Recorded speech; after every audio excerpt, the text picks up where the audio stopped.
Good evening, everybody. Welcome to Advanced Refrigeration Podcast. You're your host, Brett Wetzel and Kevin Compass.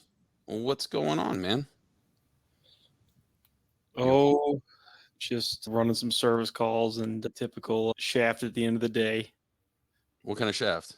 I showed up to a store that another contractor's doing an EMS retrofit at, and they switched over one of the frozen racks and had the inversion and Danfoss wrong for the defrost differential valve. Oh, no. In a store with no dehumidification. Oh, no. And in a vacuum. And half the air conditioning doesn't work. So every case on the rack was iced up. Hot gas or cool gas? You say cool gas? Hot gas. Well, at least you can cook it, right? Yeah, it was. I got about halfway through, got mad, ended up calling the project manager and told the other company that they needed to come back and deal with it. And de-ice all the cases. So everything on the low temp rack is just screwed right now. The fucking walk-in boxes, everything. Everything. All the fucking products like mush. I'm like, yeah, this is not my problem. Well, this week I'm actually at home, as I told you last week where I was at. I was out in Arizona dealing with that thing, which we're going to probably talk about with you, me, and James, and just talk about how interesting that whole rigmarole is. I want to get the manufacturer on. I don't know how your feelings are on that, Kev, but I think that would be a good one. But for tonight, hey, we're going to talk with the guys from Dalkia Energy. We have Will Carroll and Tom Mathews. Tom, you want to start off by telling a little bit about yourself and how long you've been in the industry, and then we'll talk to Will, who's waiting in the wings here, and then we'll get going on what we're doing. Hey, I'm kind of an industry veteran. I started out after college at a supermarket chain in Boston, Star Markets, moved on to Hannaford Brothers, eventually became the director of facilities and energy, and then crossed over to the other side, worked for Emerson for a number of years as their VP of operations for their group, their retail services group, and went all over the world on that, and then started my own consulting business in Shanghai, China, with a couple of refrigeration nerds from China and New Zealand, and spread to the U.S. And I've been doing that for a number of years and working regularly with Dalkia now. Cool. We also have Will Carroll. So Will's been on the show before, but why don't you give a little bit of feedback just in case the people listening don't know who you are. So yeah, I'm Will Carroll. I'm at Dalkia Energy Solutions. I sell, design, and implement energy efficiency projects, do a lot of work in grocery stores. Sort of a relative newcomer to refrigeration, and have been, just felt grateful that guys like Brett and Kevin and Tom have welcomed me in and chatted with me and answered questions and humored me. I think our business revolves around sort of removing costs from facilities at scale. So trying to find kind of repeatable, reliable ways to save energy, save expense in the built environment, and spent a lot of time, probably the last 10 years in supermarkets, the last 5 years more intently focused on refrigeration. And I think, anyway, just excited to jump in the mix and chat about, we've sort of been chasing a number of different measures that have largely wrapped up over the last couple of years. And now I think refrigeration is sort of as hot a topic as ever. And I think, anyway, just excited to be on the show. I think what you guys have going is really great. And it's just a nice environment and nice kind of vibe. Everyone wants to share, everyone wants to learn, and just trying to get better and happy to be a part of it. Awesome. Well, so like I said, tonight we're talking with the guys from Dalkia Energy Group to basically, they're going to show us some of the methods and some proof in the pudding, like as far as when you do certain methods of energy management, and whether it be floating head or floating suction, whether it be adding a subcooler on the rack, trying to get some added capacity. And we're gonna delve into some of those things with real hard numbers. And man, I'm going to be wanting that spreadsheet because I'm going to be pulling apart trying to figure out how much kilowatt an hour you're saving per every degree of saturated suction and saturated condensing temperature. So who wants to start off? Tom, you starting off with it, or Will? So I just a quick forward. I think the premise when I originally reached out to you, Brett, is that you guys you're talking about a whole lot of stuff on the show. Oftentimes I hear you say probably once an episode, if you do that, you're going to save a shitload. And I think what I'd like to get into is how much is a shitload? And as it turns out, you can actually define exactly how much it is. And so we're going to go right down the rabbit hole and put like exact numbers on a bunch of different scenarios. And it's so interesting. You walk into a rack room, things are going crazy. There's a million things going on, but you could actually, through modeling, really get down to very exact numbers on where the energy is being consumed and how possibly you can consume less of it. So I think, anyway, that was my hope for the premise for this episode, defining a shitload. So that's what I should title the episode, Defining a Shitload with Dalkia Energy. That works. All right, Tom, I'm going to bring up the thing that you hit up before, and you can delve right into it, boss. Okay. Let's see. I need it to get bigger on my screen somehow. There we go. Is my cursor going to show on there? Yeah, I think so. Should. And no, I'm not reaching to what I've got here. Hang on just a second, please. Yeah, no problem.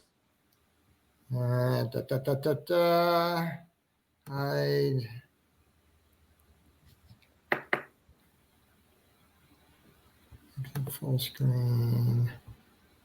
You're on that one. Can you still see it? You see my cursor now? Good to go. All right, we're good. So I'm going to frame everything that we're going to look at here. This tool is used, it's an annual refrigeration energy model that predicts the amount of energy the system's going to use based on how it's configured, what the architecture of the rack system is, and how it's actually operating, what the set points are, and what the achieved values are. And it allows you to look at a lot of different scenarios. And the primary use we apply it to is recommissioning. Because when you go out in a field to recommission, and I've been part of about 4,000 supermarket recommissionings.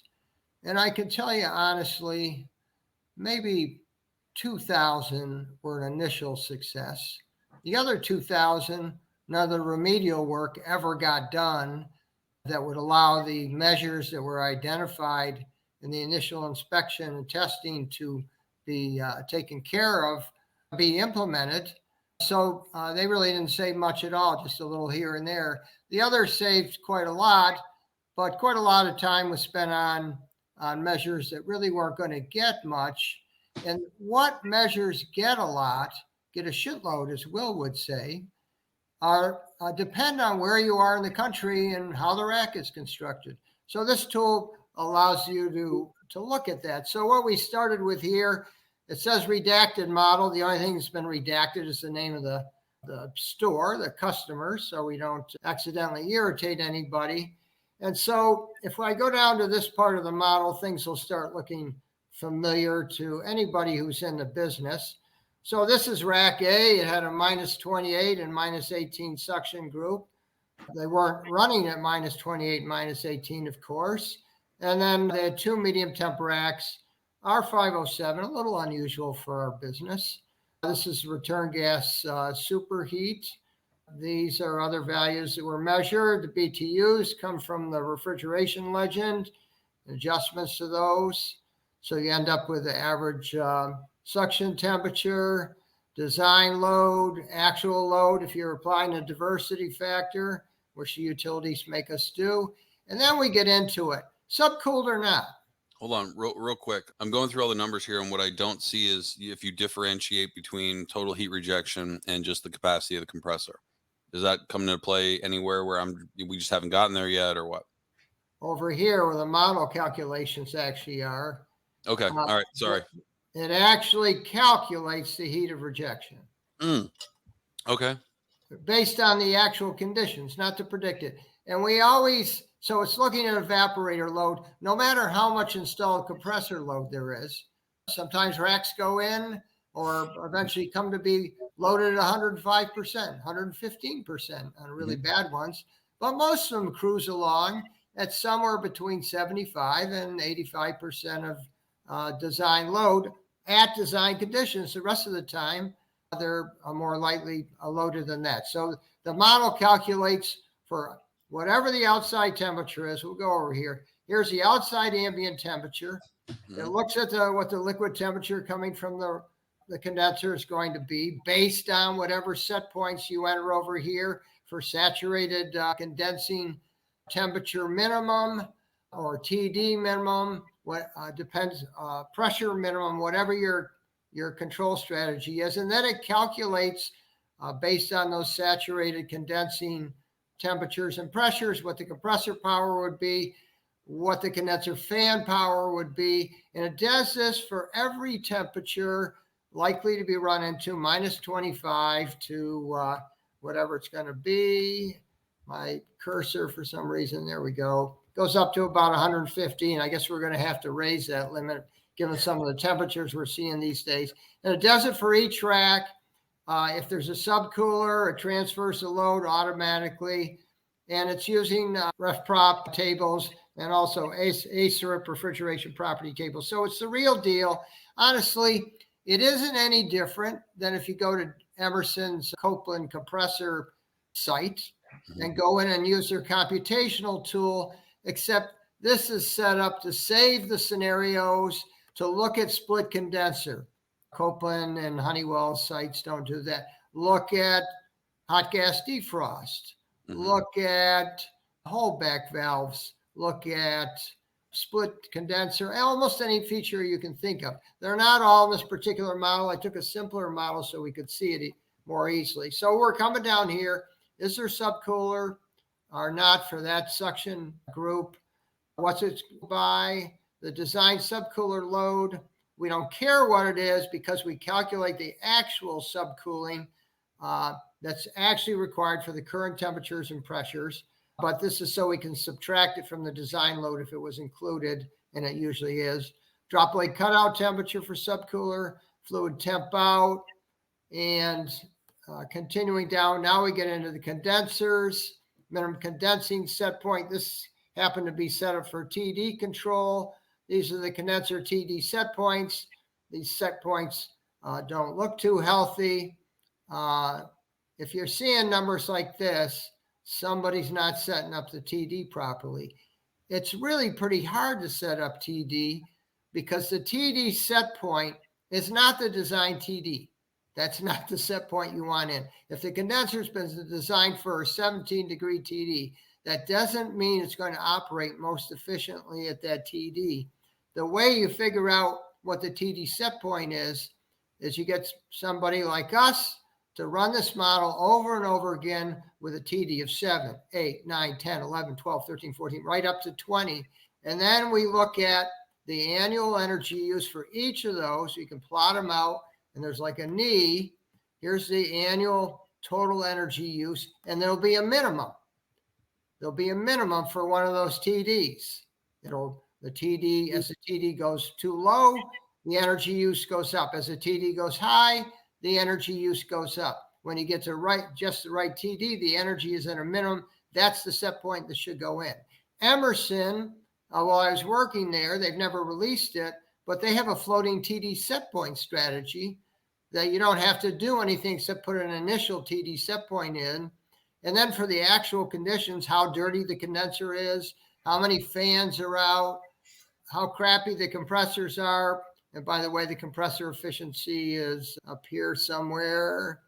It keeps bumping the TD set point until it gets to the minimum energy use of the condensers plus the compressors at that point in time. So we have fan cycling here, no VS, except we have VS on all three racks, but two of them it's disabled. So we've got VS just showing on one rack. This was a real store with all the real warts. So I have a question about TD. So I typically on low temp racks, you typically have a TD setting, and I'm going just sheer what I see, 8 to 12 on low temp, 12 to upwards of 18 on a regular conventional HFC, HFO condenser.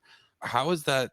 How is that really figured? Like, because a lot of times the condenser itself will be sized for 10-degree TD and it'll give you a BTU value. So like really what dictates that TD end value? The TD set points that most often go in are the calculated design TD values from the refrigeration legend. That's what typically goes in, or whatever that particular control setup group or new store startup group has typically used. And I think the values you suggested, 8 to 12 low temp, 12 to maybe 16, 17 medium temp, are the values that are typically seen. But let me give you a good example of why this counts. You might have a very expensive 540 RPM fan speed, bone condenser, lots and lots of surface, hardly any fan power, really low fan power, and it's rated at, let's say, 600,000 BTUs. Well, it wouldn't be that big. Let's say 300,000 BTUs. You might have the same, we'll talk in years past when some manufacturers make crappy condensers, you might have another 300,000 BTU condenser with half of the surface and 3 times the fan power. Russell used to be famous of doing that. They'd have the same rating as bone, 300,000 BTUs, but they'd be doing it with 30 kW of fan power instead of 8. So now think about this rack with the bone condenser on it. You want to have your operating TD as small as possible so that your condensing temperature is as low as possible, and therefore the rack compressors face as low as discharge pressure as possible and are the most efficient. But you're buying that lower TD and lower saturated condensing temp and lower discharge pressure with fan power. With that bone condenser, it doesn't take a lot of fan power to get a big increase in capacity and a big decrease in compressor discharge pressure and therefore efficiency. On the Russell condenser I was talking about, in order to get the same reduction, it's got to blow a whole bunch more fan power. And therefore, the optimal TD set point for the high fan power, low surface condenser is almost always going to be higher than the TD set point for the high surface, low fan power condenser. So that all gets modeled up in a tool like this. There's other ways to do it. You're not going to kill yourself if you're a degree or two off. I think when we worked out the floating TD control algorithm at Emerson and went out and tested it in Atlanta in an actual field site, we picked up about another 18% over the basic savings from using TD condenser fan control in the first place. And it might have been 20,000 kilowatt hours, but it's sort of for free. You don't have to add any more equipment. You don't have to do anything else. You just control the condenser smarter. So continuing on, unless I haven't satisfied your thirst for TD knowledge. So Tom, quick question there. So as the ambient temp decreases, are you able to maintain a smaller TD with less fan power or more fan power? How does that scale work? As the outside temperature drops, the performance of the condenser is relatively consistent. So about the same TD for the same amount of fan power. Is that completely true? No. Guys who work in the field regularly know it's going to be mostly true, but what you'll see is a change in subcooling because those last couple of passes in the condensers, the ones that are filled with liquid, and they're on the entering airstream to the condenser. They're on the bottom. They get the freshest, nicest, coldest air. And the whole idea there is you've got liquid now. The condenser has done its job. Now the liquid's sitting in these passes before it heads down the drop leg. Let's get it as cold as we can. Let's get it as close to ambient temperature as possible. But overall, the condenser performs more or less the same, regardless outside temperature. There are limits at the extremes, but they're not important. So what we do is we plug in a bunch of set points, And this scenario is this store, as found, how we found it, had 80-degree minimum condensing, it had split condenser, it had TD control, and it had a subcooler that was actually working, kind of a rarity. So down here, we had that entered. And if I retrieve the scenario, all those values go into that model. And sadly, the model is quite large, so it takes a little bit of time to run. So we're not going to run them all. I've run them and saved them. And when this baby stops moving, we'll be all set. The next one down, split removed. It shows you went from 974,000 kilowatt hours down to 953,000 kilowatt hours. That's 21,000 kilowatt hours. And all you did was do away with that pesky split. Split isn't there for energy. I think most of the people on this call know it. It's there to conserve charge during the cold winter months and prop up condensing pressures. If you can find a better way to do it than split, that's the thing to do. Split costs you. It takes away surface. Remember, we were talking about more surface, less fan. Less surface, half the condenser gone, you're for sure going to be running the fans that are left at full speed, and all of them are going to be running. So one of the things we often do when we recommission is knock that split set point and the holdbacks pretty much out of the picture, and then wait for any screaming to happen in the winter when we have a minus 18 night float in like we had this past winter. Then we have split restored condensing minimum set, not at 80 degrees, but at 65 for the low temp rack, at 70, and this should say 70 for the medium temp rack. Now we're down from 974 to 914,869. Let's go over here and look at the table here. So these are the results pulled into a spreadsheet so I could look at them more easily. So this store is in Augusta, Maine. This is the as found condition and the annual energy use estimate associated with that. No split does a little better. No split and lower minimum condensing, it does quite a lot better. So 90,000 kilowatt hour total savings for making those changes, as long as you can hold the line. Usually we find this up at 90 degrees minimum condensing, or even more fun, 90 degrees minimum condensing, hot gas defrost, with a defrost modulating differential pressure regulator stuck on a 50-pound Delta P, adding another 50 pounds of discharge pressure to the rack at all times, summer, winter, spring, fall. That's when this number gets up to like 170,000 kilowatt hours. Now take the same store. I love to do this. Take the same store and move it to Miami, Florida. And the way we do that is we go over here. We just slide over here. Oop. Mother of God, don't be messing with me. We go over here and we go Florida, Miami, change weather site. And so now it's recomputing the annual energy use based on the weather in sunny Miami. So look what happens here. These are the savings you get from these measures applied in Augusta, Maine. These are the savings you get from these measures applied in Miami, Florida. So you want to know this when you're doing a recommissioning project. I got my butt kicked years ago when I was working for Emerson because I shot off my big mouth about savings that we get for recommissioning everywhere. And then I went down to Miami, Florida and established the set points that we typically use, and the energy use actually went up. So then we had to get in and fix that all up. Whoops. We ended up with modest savings. So 0.4% of your starting savings here, 0.4% of your starting annual energy use here, 9.2% here. So to break that down into a dollar amount, I'm just kind of curious now. So if you're saving X amount of kilowatt hour, what does that equate to as far as monies in that? Is there a place in there where you can actually throw in that number, like how much they pay for kilowatt hour, and find out how much savings they get? Oh, okay. Yes. So I would say just national average, because you guys have listeners from all over the place.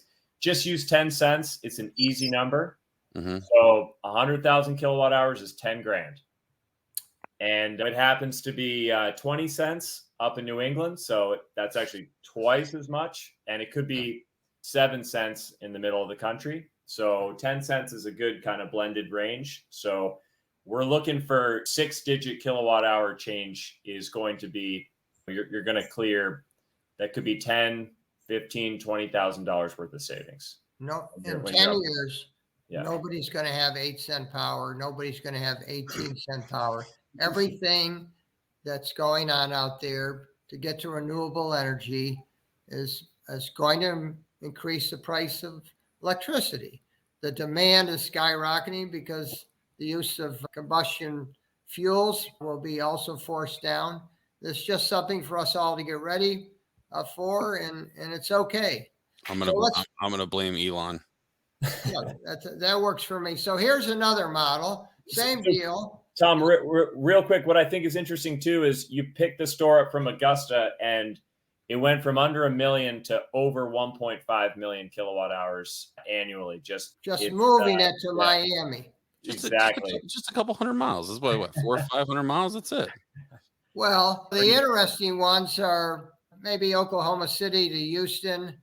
That's a big jump in annual kilowatt hours.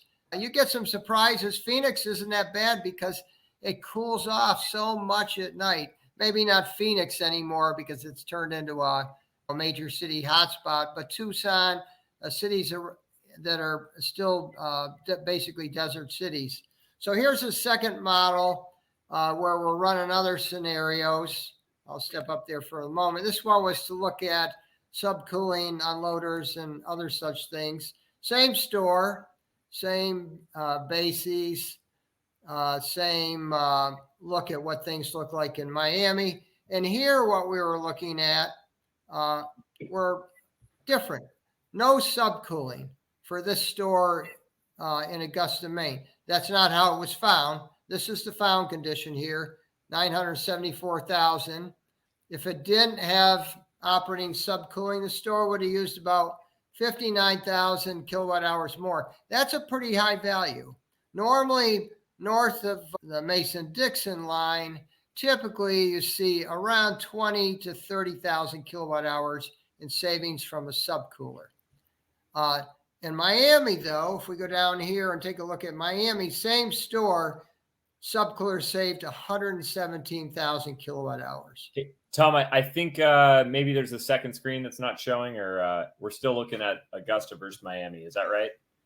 Yeah, it's the same thing on my screen. It's the same document. But yeah, see tables. All right, so let me see. I'm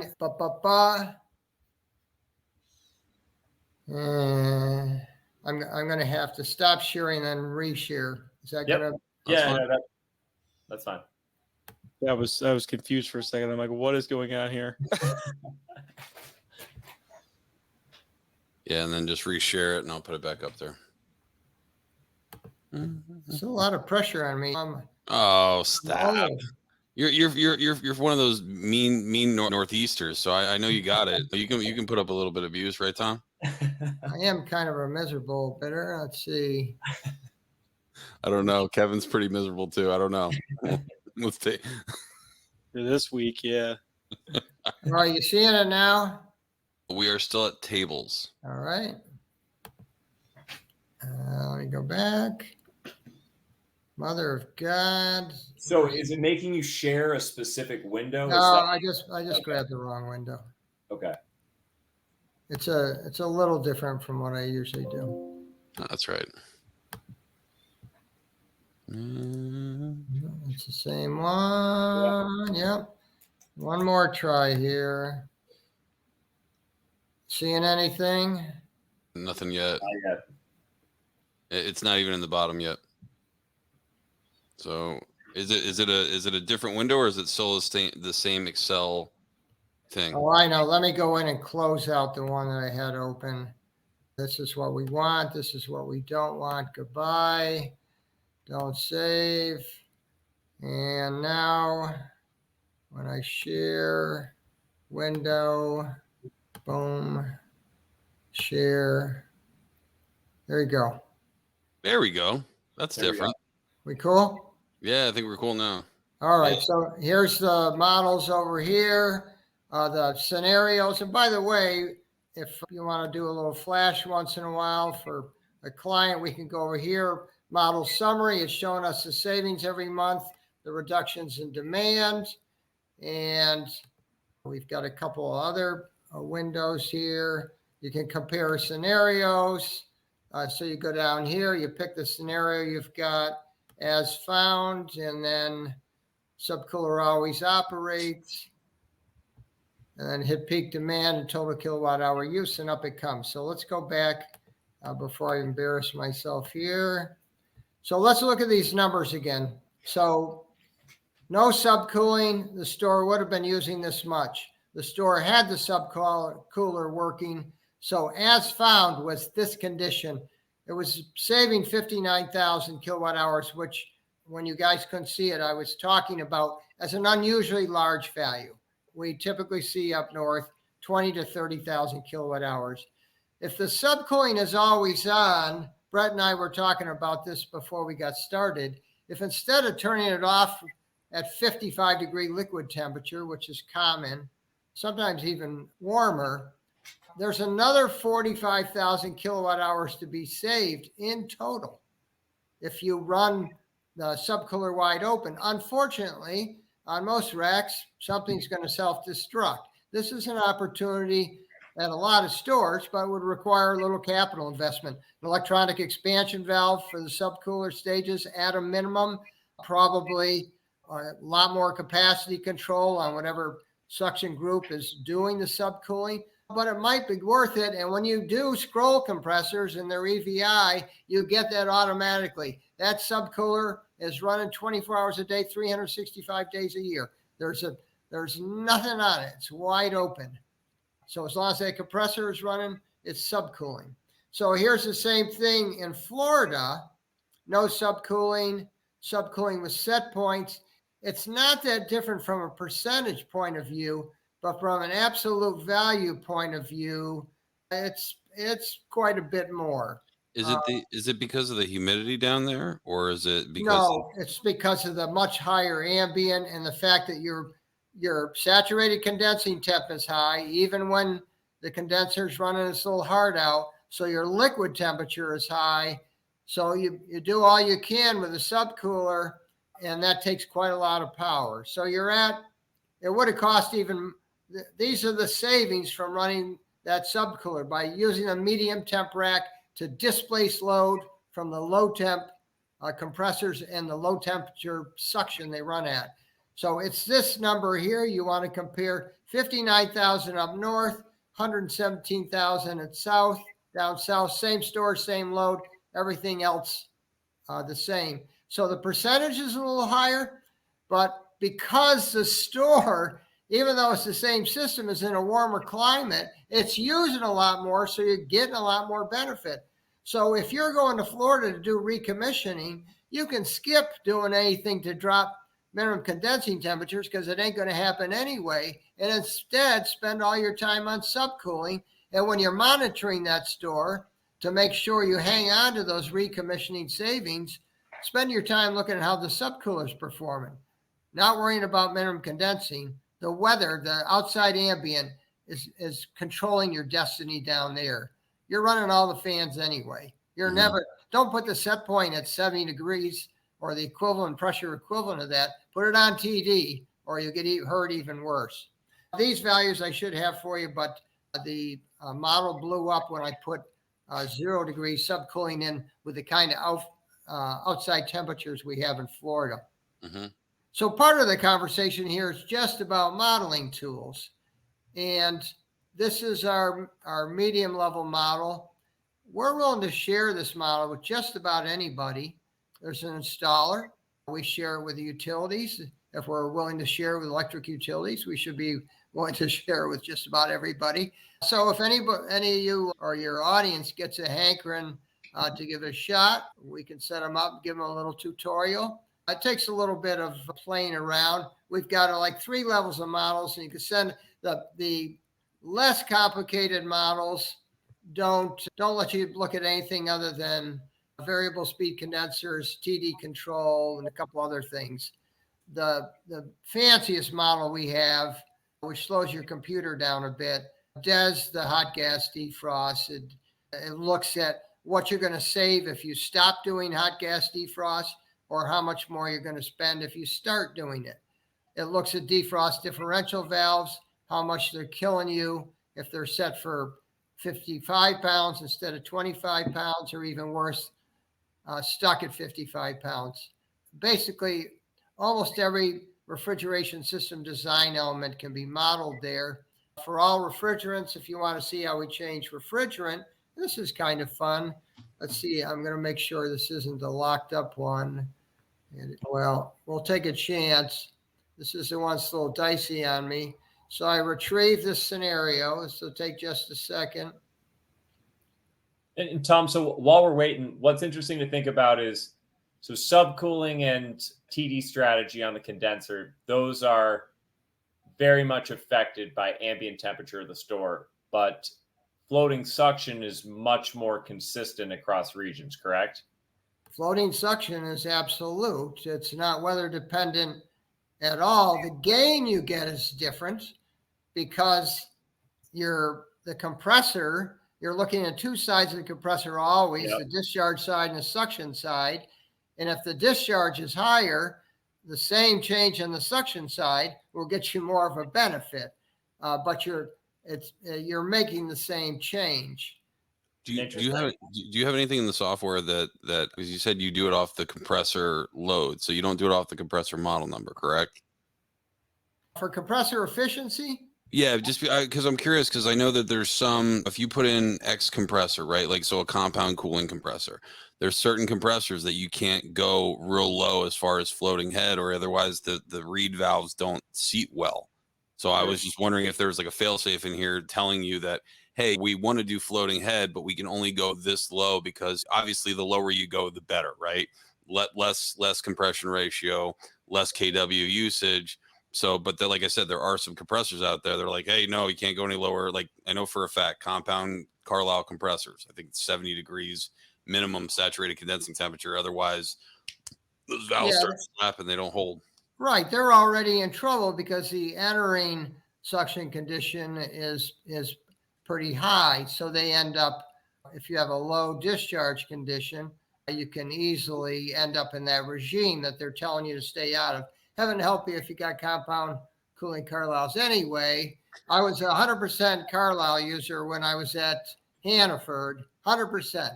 And I love their compressors, but the compound cooling was a tough addition to the industry. We ran in the couple of brother stores, the one we're looking at now, were compound cooling. I wanted to say a couple of things to answer your question. Here's a compressor, the so-called adiabatic efficiency. If I want to play with unloaders, this is where I play with it. If a compressor has unloaders, the efficiency is reduced. If it has VFD, the efficiency is increased. This number, if you go into the Copeland tables and look at all the commonly used semi-hermetics and EVI scrolls, not the non-EVI scrolls, they'll be lower efficiency than this. The values are almost always the same. The model adjusts the compressor efficiency for the conditions it's seen for each of those outdoor temperatures and the actual load and the actual suction pressure. So it's doing the basic thermodynamic calculations. If once in a while somebody at a utility busts our stones and they want the actual compressor efficiency for that store in there, and so we pull it out and embed the average adiabatic efficiency in the model and run it on that. It's never more than 2 points away from this. So when you want to model loaders, the first step of unloading costs you about 8%. 8% of, and the second step is a deeper step if you happen to have it in that compressor. Taking unloaders away gets you that back. Putting VFDs on to get the compressor capacity at the same level as you had with the unloaders. That gives you a boost of efficiency, not out of this world, at your optimum operating conditions. you're getting about a percent increase in efficiency. And if you slow down too much, first of all, the compressor oil pump can't keep up anymore, and it goes off on oil. A little lower speeds with Carlisle. They've got stronger oil pumps than Copeland. Copeland drops out maybe around 600 RPM. Maybe Carlisle's if they're in good shape, can get down to 450. But at any rate, you don't want to go down that low anyway, because you started losing efficiency somewhere around 800 RPM because the compressor capacity has gone down. It goes down with every reduction in RPMs. But the losses in the compressor, the windage losses, the losses and electrical losses within the coils, etc., that in fact stays flat. So the compressor, on an efficiency point of view, gets less and less efficient. Guys, I'm going to turn. So at that point, from what you're saying and from what the model's showing, running a variable speed compressor over a digital, the variable speed's going to beat it every time.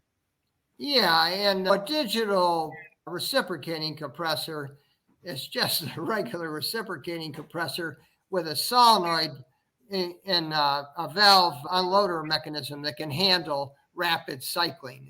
You haven't changed the basic principle. You just allowed yourself to be able to do what we might call digital control. Instead of having to go on and off maybe on 1 minute cycles or 3 minute cycles, you can go off on cycles on as low as a second or two. So, but the basic principle is the same. And any kind of unloading, even for scrolls, when I was working for Emerson is when Copeland came out with digital scrolls. And there's a lot of good guys at Copeland. One of them was Kurt Knappe. And we used to get in arguments about the bullshit in their sales literature, where they were arguing that scrolls were efficient, digital scrolls were an efficiency boost. Well, they're certainly better than conventional unloaders on semi-hermetics, but they weren't as good as speed controlling the compressor. And now you see Copeland is out there with their own speed controls on their own scroll compressors. And that's part of the reason why. Unloading, not so bad for scrolls, but not that great for semi-hermetics. So that's how we reflect it in the model. We bumped the efficiency to reflect the fact that it's got a VFD and that capacity control. We heard it for having an unloader. We heard it deeply for having two unloaders. And if you've got an open drive Carlisle with full banks of unloading all over it, we tell you we can't be responsible for our modeling. So anyway, that's how we reflect that. And I thought I'd have them ready for today, but I don't. We can do a second session sometime on this. Split condenser is in our fancier model, being able to put it in and out. This one has it, which is very useful. We have a couple of clients that do a 25, 50, 75% split. We disconnect that whenever we see it and go, come on, get some stones.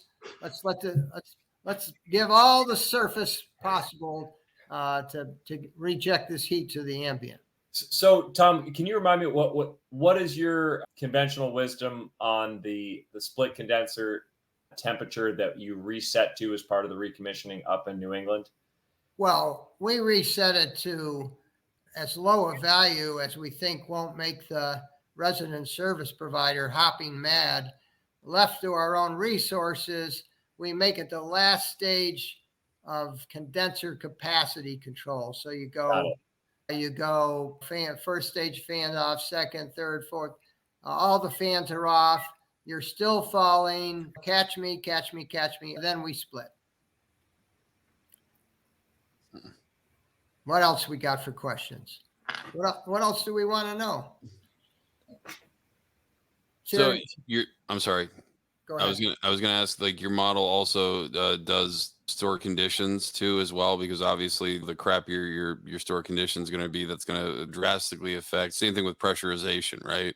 So is there any categorization that's in your model that would compensate for that? Yeah, what we'll do is, let me get over to the setup. We have diversity factors in here, and in the latest model, they're variable. They're variable based on outdoor conditions because to some extent, basically the load in the store, the refrigeration load in the store, if the store is correctly environmentally controlled, doesn't really vary. It sees the same conditions. That's what makes self-contained cases happy. They're in a 70-degree environment most of the time. But as humidity levels rise, the load certainly goes up. As they fall, goes down. What we used to see when we had fully metered stores, we'd see a peak of 94% on a really hot day when the store air conditioning wasn't keeping up. We'd see the peak refrigeration load at the rack at about 94%, 95% of the legend, the calculated by the manufacturer load. But we'd see it go down to 65% at night when there was no shoppers, the case lights were off. And remember, those were the days when case lighting was many, many watts, not LED lighting like we have now. So the case lighting would go off, the doors weren't being opened anymore. The store probably cooled off a few degrees, and anti-sweats had more time off. And we'd see the overall store load by decline to as low as 65%. So we now, in our more advanced models, have a place to reflect those swings in store load.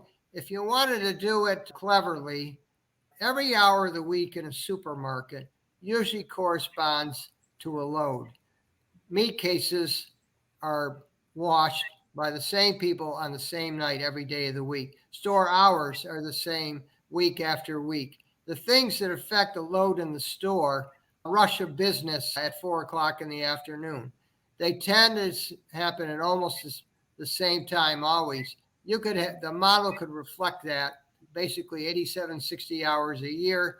You could assign to groups of hours what the actual refrigeration load was. We take it right now, we take it as far as the utilities make us take it in order to meet the requirements for paying out incentives associated with recommissioning. That's the big change in recommissioning, by the way. It's been very difficult to get recommissioning programs done in the supermarket business because it always gets classified as an expense, a maintenance item, not a capital item.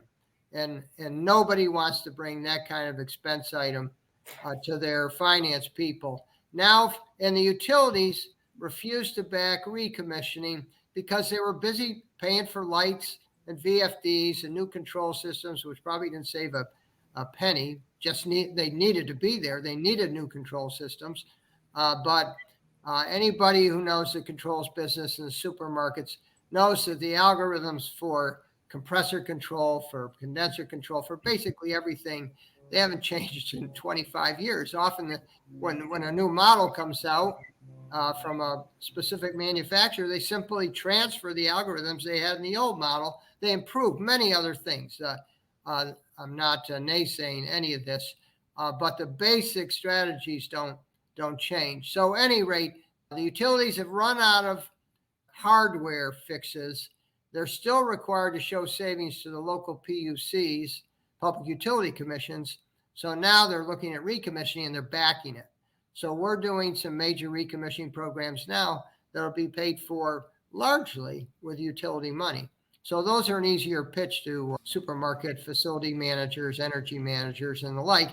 And now most stores can be remotely monitored so that you can make sure that 2 days after you walk out of the store, all the set points haven't been put back where they were, valves readjusted where they were, and the savings pretty much lost. That's really it isn't just on the refrigeration side, it's on the HVAC side, it's on kitchen hood side, it's on wrapping machine, energy efficient wrapping machines. Human nature tries to get their own work as efficient as possible, and sometimes they don't pay attention to other goals that may be present. So this is a tool. With the recommissioning side, it seems like everybody misses the mark on that because the service contractor doesn't get trained, and then everything's negative.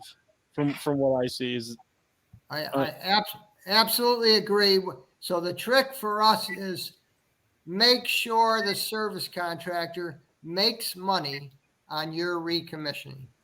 Make sure that you pay them to be there with you a couple of days. First of all, it usually gives you a chance to meet the guy or gal who's servicing the store and talk them up a little bit. We've been known to give a set of testo gauges to somebody who was responsible for, say, a half dozen stores we were recommissioning, and help them see that they need to manage the system in that store a different way. So here's some different gauges. And we've got to win their hearts and minds. Besides making the improvements to the systems, we've got to win the hearts and minds of the people that operate those systems and have to live with them. And handing out your phone number, telling them that you're going to watch the store remotely, and then having your people watch the store remotely, not bullshitting them. That's the key to, over the long run, getting and sustaining substantial recommissioning savings. And usually along the way, you help with refrigerant leaks and other things that affect the greenhouse gas emissions from these stores, which are becoming more and more important to many of our clients and many of their customers. So I have a quick question, because I've always heard numbers people throwing out. So for every 1 degree saturated condensing temperature, you might save 2% on the whole energy consumption of the rack, right? And then the same thing with suction. For every 1 psi of raise, I think it's only 1% or something like that. And my numbers could be off. My curiosity is, like, when controlling dew point. So let's just say most stores are derived for a 55 degree dew point to make sure you get the most out of the anti-sweat heaters as humanly possible. For every, let's just add 5 degrees of dew point that you add to the store, your anti-sweats are going to have to run more, right? Yep. So what does that equate to as far as energy savings? If I were to have a store that's 55 degree dew point, no matter where it is, Florida, wherever, basically, if that store is not at 55 degree dew point, we raise it up to 60, how much energy are we going to lose? So I think what's really interesting is you could model that across all of the impacted systems. So you could model that on the refrigeration system, on the anti-sweat, on the HVAC.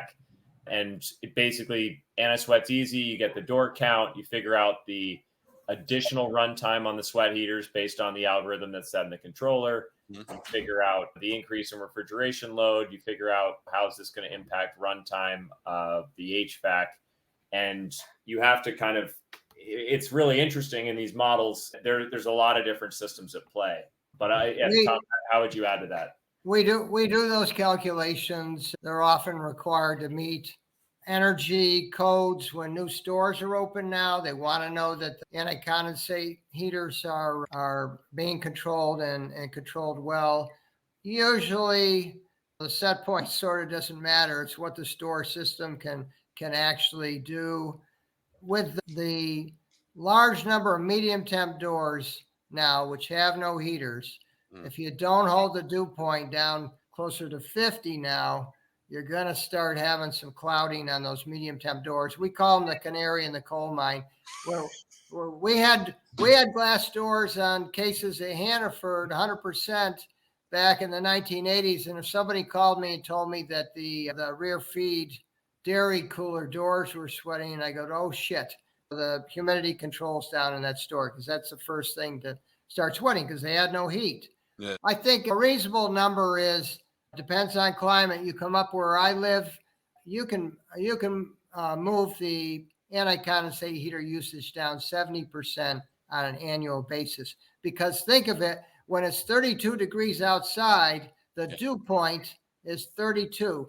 That's it. There's no way around it. So we spend most of our time, our average temperature up here is 48 degrees. So that means if the store is properly managed, if it doesn't have too many sources of interior moisture, if fresh air makeup and the hoods are all coordinated, you're going to have big savings. You get down to Florida and very humid places like Galveston, the store dehumidification system is going to be lucky if it can hold 55, and you're still going to need quite a lot of anti-condensate heater in those conditions to keep them all clear. Because when you open that door, and now you got a door that's at minus 10 degrees on the inside glass, it's going to cloud, And now you need heat, not just to keep water from forming. You got to cook it off. You got to cook it off that glass, and you got to do it fast. Or the store managers get excited, as both of you guys know. They don't want their customers looking through cloudy glass. So my recommendation, you guys have been in the business a little while, not as long as I have. In my time in the business, 3 times they've come out with no heat glass. It was bar doors in the early 1980s, mid 1980s. Husband's given it a couple try. I always tell my customers, buy full heat doors and put anti-condensate heaters on them. Then if you've got a humidity problem, you can heat your way out of it. If you don't have the heaters and now you got a humidity problem, you're going to put water on the floor until you get that fixed. I'd rather spend the money on that than spending money on lawsuits, right? Yeah, absolutely. Someone falling. And case manufacturers have a tendency to exaggerate how easy it is to keep their doors clear. They do? And it happens. I know it's hard to believe and disheartening, but yes, it is. At any rate, once in a while, they minimize their caseloads as well. I've got a couple of good stories about that. But at any rate, I think we're in a good place. I have a question about the modeling. So a couple questions actually. So on that modeling in there, can it show the difference? So like say we've done some commissioning stuff and I've walked in and you see every frozen food door is at -10. We end up knocking them down, say like 0 for the frozen food and bringing the ice cream down to -8.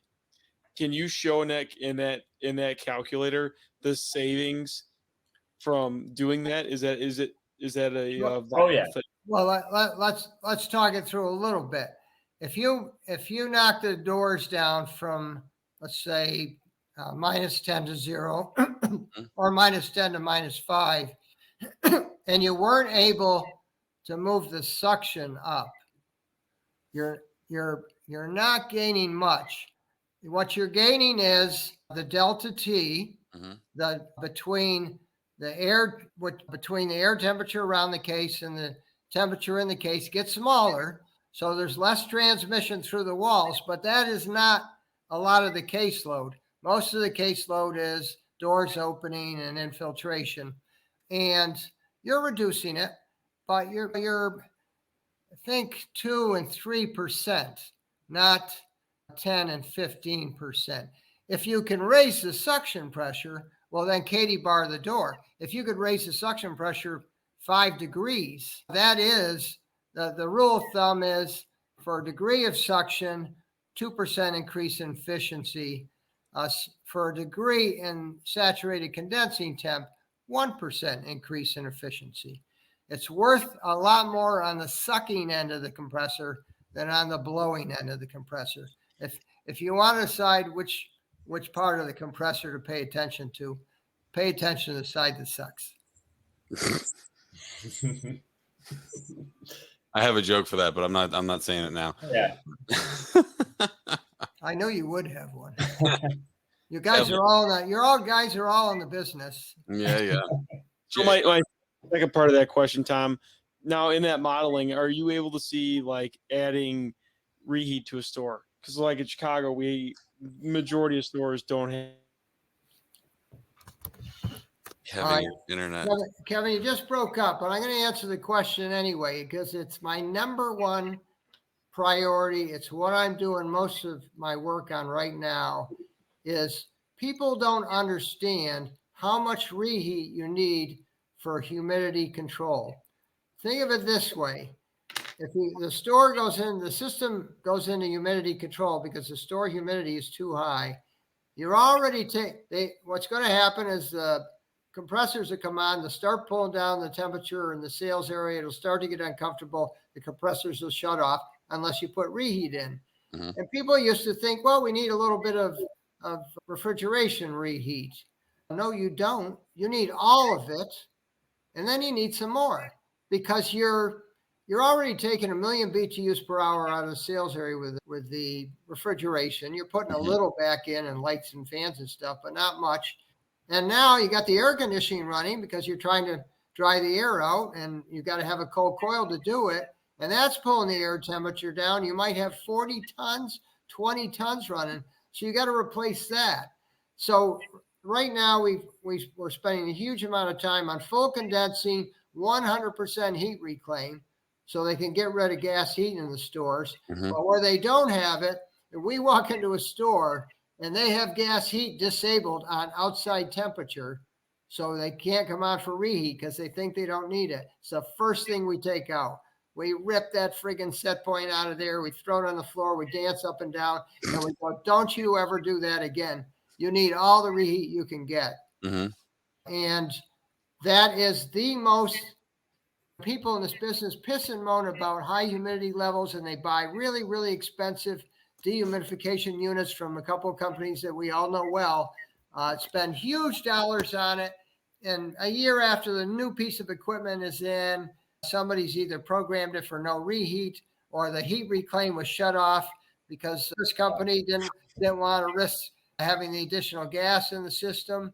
If you don't want to risk having additional gas in the system, then put a hydronic heat reclaim in it. Get over it. But we can't throw that heat away anymore. We can't. Well, so that was going to be my question. So, like, because obviously now, because we're mainly talking about, I mean, we are talking about HFOs and HFCs, right? And one of the biggest things now, yes, is efficiency, but it's also reducing the amount of refrigerant charge, right? Yeah. There's going to be new guidelines where there's going to be, new refrigerants that have to be under a certain GWP in order to fix that one amount. So by taking out the heat reclaim, like, let's just say it's a remote heat reclaim on like a Seasons 5 unit, one of those units. And so the refrigerant's going to go all the way the hell out there, all the way back. You might condense a little bit, which is going to take some of the surface area, because that refrigerant's going to have, it's going to get more compact. It's going to have less surface area. So it's going to take more charge to fill that up. So what you're saying, which makes sense to me, is put like a heat reclaim braze plate heat exchanger right there in the mechanical room. Use hydronics to move that energy around. Yes, you lose a little bit because of the transfer effect. You know what I mean? But for the most part, it's good to do, especially with the fact that it reduces your charge. It's a good way to go. It's a little more expensive.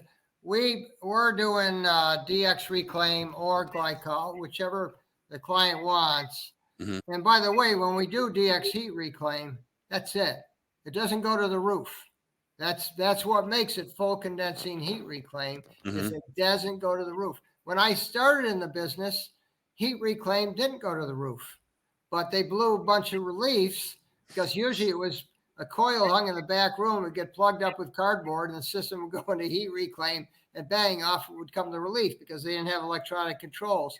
So they started going to the reclaim and then to the roof, which means even more charge. So now when we're in reclaim in the stores where we've done this, it's going right back to the receiver. And by the way, the condenser fans go off. And during the summer, when you're on reheat for reclaim for reheat purposes, you're saving energy, because the head pressure, the condensing pressure, the return air temperature from the store is going to be 72, 73 compared to a 95 degree ambient or 90 ambient outside. So you're saving condenser fan energy too. It's a win-win. I don't know why people aren't doing this all the time. Anyway, we're going to help them. Yeah, well, they're implementing other strategies too. Like, so because now, before CO2, they were real scared to put it anywhere from this point down, right? They were always afraid. Well, now we have different high ambient strategies. One of those strategies is ejector systems. But one of the other systems that they do have out there, I don't know if you've seen it, they call it SkyCool. It looks like, I'm sure you've seen glycol service meat cases where it has the glycol actually running through the pan. Well, what they do is they take pans that look exactly like that, but what they do is it looks almost like a solar panel, but it's a reflective material. They point it, I think it's like northeast, and basically they're rejecting the heat from before it goes out to the gas cooler to make the gas cooler bigger, right? To get more efficiency out of it, to run less amount of the time, but you could utilize that for what you're doing in that same system. Instead of transferring the heat out to the atmosphere, use that same system, the SkyCool system, and run that glycol out to your heat reclaim coil, right? Yeah, that's the famous transmission of heat to the cold night sky, which is at absolute zero. And even during the day, even with some cloud cover, in that heat spectrum, the universe is a heat sink that you can dump a portion of the heat to. I'm not sure it's worth it from a business standpoint, but it's a hot shit bit of technology, and it's nice to hear you talking about it. I'm looking out at the lake right now, and a guy just went by on a hydrofoil surfboard on the lake. He looks like the Silver Surfer in the Marvel comics, and that's the coolest thing I've ever seen. But the night sky or the day sky heat sink is pretty damn clever, and that's what the kind of pressure that the supermarket industry is facing now. That's what the thinking that's going to come to bear on these problems. A lot of it's not going to work out, but those are the level of innovations. Whoever thought of that was the hot shit. Well, so they use this reflective material that basically they can put it like on a bus. And so a bus typically really doesn't have air conditioning like a school bus. So it takes the heat from inside and basically rejects it up. And I honestly, I called an engineer before I even asked him anything. I'm like, what do you know about this? He's like, I don't know. I think it's kind of snake oil. And like legitimately, you can feel it was when we were out in Vista, it was at least 95, 100 degrees. And it was removing some serious heat. And I thought when he told me it was snake oil, I'm like, actually, this is removing sensible heat. It's doing something, because they utilize it for two reasons. They utilize it for CO2 to get rid of the heat of compression, right? To get a little bit more energy out of the gas cooler. But then they also utilize it as well for free subcooling. So where you might need a 10-ton expansion valve to run all your subcooling for a 300,000 BTU rack, now you can just basically run this off of these SkyCool panels, reject that heat, and then not have to run that expansion valve for the subcooler because it's absorbing the heat out into the atmosphere. So it actually subcools it as well. Like everything that comes into this industry, it's hard to sort out initially what's snake oil and what isn't. The industry has not been good in the past about running good experiments, about thoroughly testing things. Usually the test is the salesman is friends with somebody at the supermarket chain. They put 10 of these in 10 stores. If there isn't any big problem, they keep going. They do 50 stores or 100 stores or 400 stores. And 3 years later, it's all disconnected again. So we haven't been responsible scientists, responsible evaluators. So that's changing though. And if CO2 has done anything for the business, and my opinion is not much, but if it has done anything, it's made better scientists out of everybody. It's made everybody much more thoughtful, and they have to come to a deeper level of understanding of what's going on in their refrigeration systems. That alone is helpful.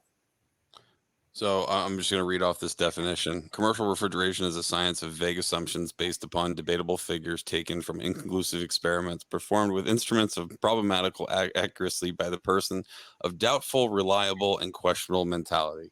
And that basically just sums up a refrigeration mechanic right there. Well, that's a little harsh. And when you're my age, you'll realize that some softening is required. There are elements of that are true, but quite a lot of that is improving now. And the people on this podcast and the people listening to it have a responsibility to make all the negatives go away.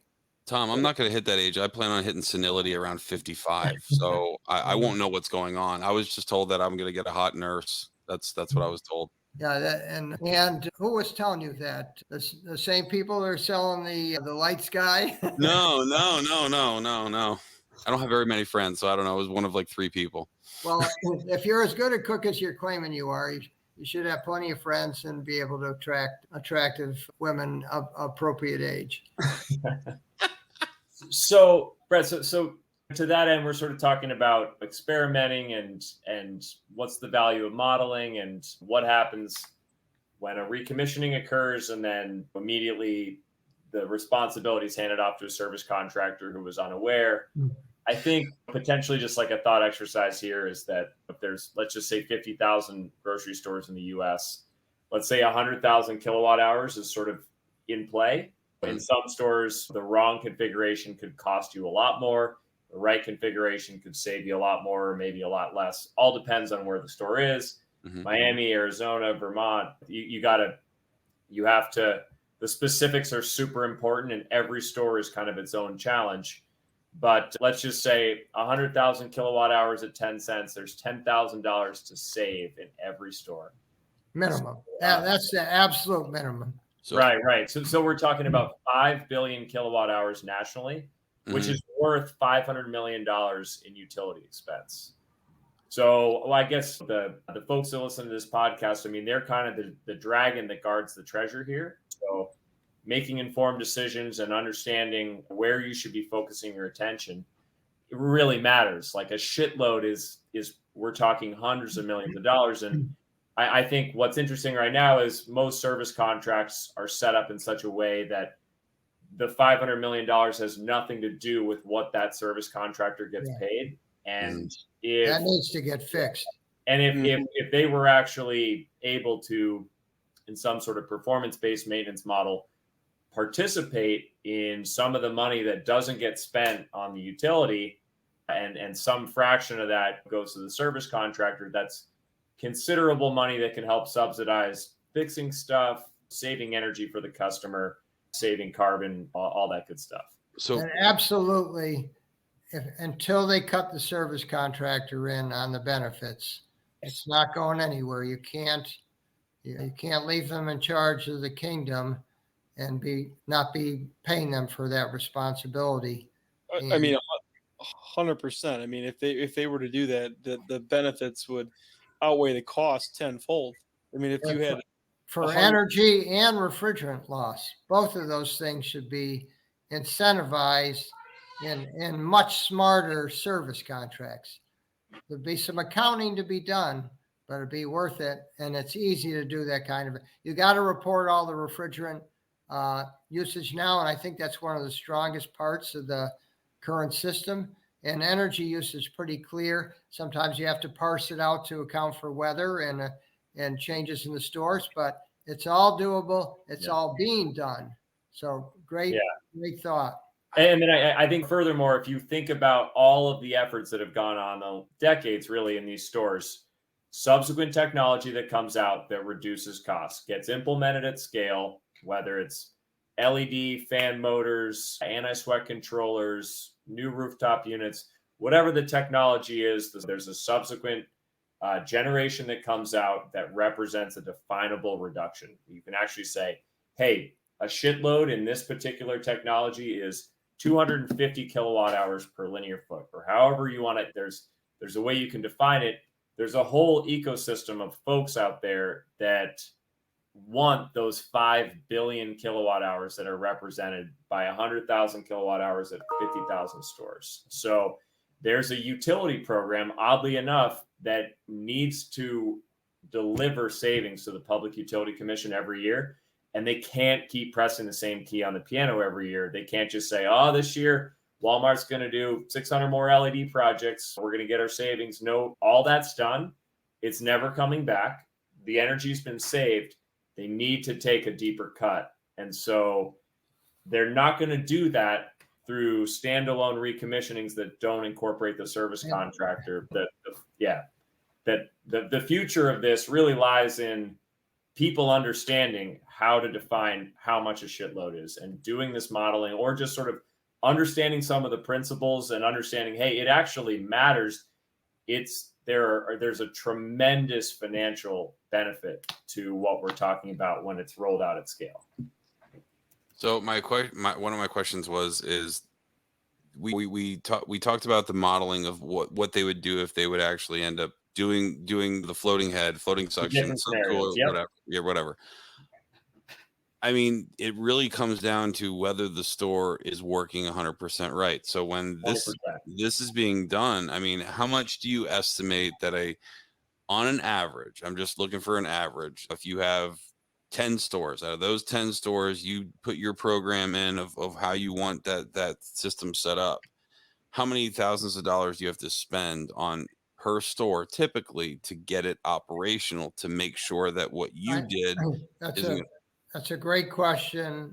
The way I think of it is I'd expect to save between 100 and 150,000 kilowatt hours, so 10 to 15,000. A good commissioning and with a number of visits to the site. You can't do it in a single site visit because the first visit has to be about inspecting and testing and creating that list of in-service, in-contract service stuff.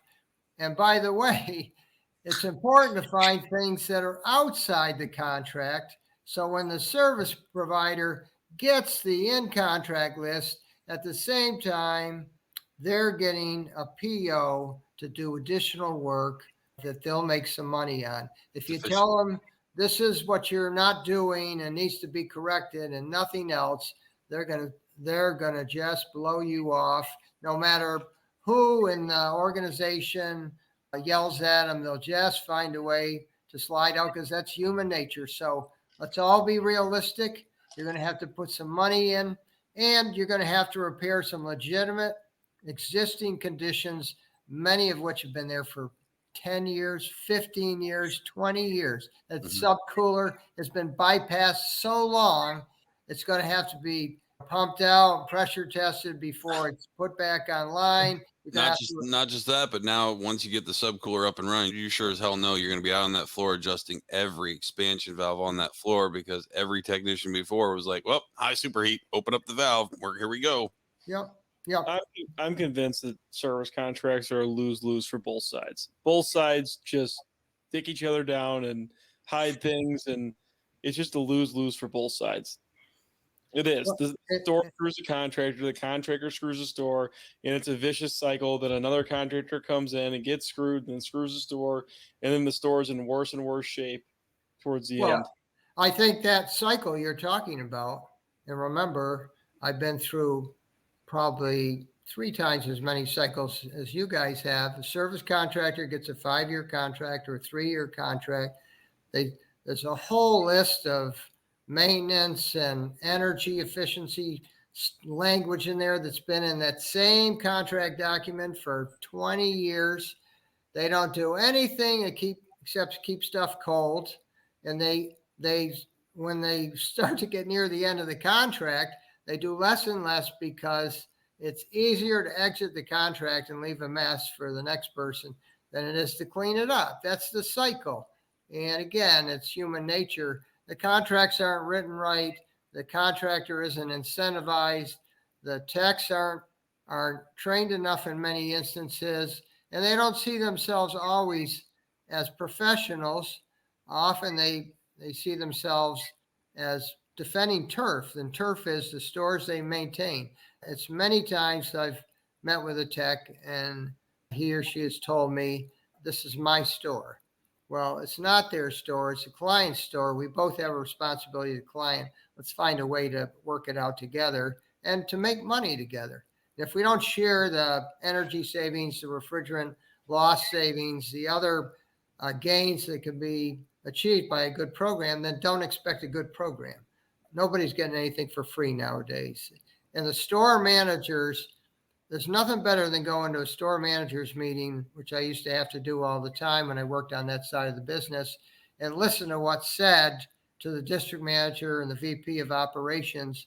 If you start making some gains in a few of their stores, that travels quickly. If you recommission 3 of their stores, maybe invest a little more money than you want in those 3, you'll be doing 30 in no time. They'll be begging you to come in and getting their people to cooperate and having a good attitude. So a really good recommissioning program hasn't been done yet, except maybe some internal ones at some of the better managed chains from a refrigeration point of view. And it isn't just refrigeration. When we recommission, we spend more time on HVAC now because it's even more neglected in the refrigeration because most service techs don't like going up on the roof and they don't like working on HVAC equipment.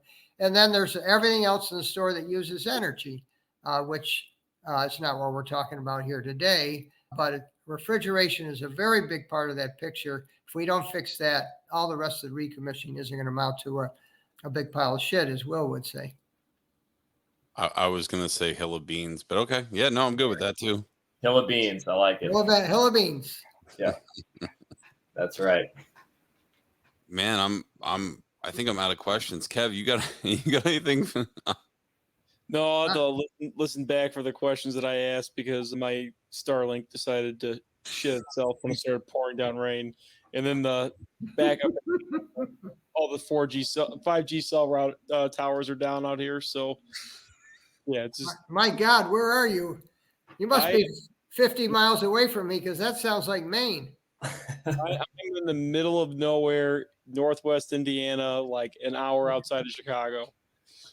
So okay, we've been doing this podcast about 2.5 years, and Kevin for the longest time had not upgraded his internet, and he's like, "Yeah, I'm gonna get the Elon Musk internet. It's gonna be great," and it's just been just the same. I have 3 employees who live out in the Willy Wogs, we call them here, Vermont, outer Maryland, and we got one in Brazil. And they paid the deposit like 2 years in advance. They had the $1,000 in on it. And they waited and they finally got it. And they're doing better on their cell phone hotspot than they are with Skylink or whatever it's called. But it's 50-50. I have a 5G cell router box. It's 50-50 with them. And yeah, it's I don't know. It does pretty good most of the time, but when it rains, it has absolutely shits itself. All right, guys, I'm about tapped out. All right. Well, hey, listen, Tom, I really appreciate you coming on. Will, I appreciate you coming on as well. This was really, really informative. I think I'm actually gonna have to go back and listen to this again and just make sure that I absorbed everything. And I think Kevin and I are going to take you up on scoping out that model. Yeah, I can share the model with both of you, and we'll have some Teams meeting training sessions, and you can have a good time with it. Yeah, and I think I hope there's a second episode here. I feel like we wanted to talk about secondary systems. There's the whole back nine here. Anyway, yeah, just give us some scenarios. We'll model it up and put some dollars to it and figure out how big the shitload is. We'll define it. Put a number. I love it. Yeah. I love it. Shitload part 2. Okay. All right, guys. I appreciate you guys coming on, and everybody have a great night. Yeah, thanks so much. We'll see you soon. Bye-bye. Bye-bye.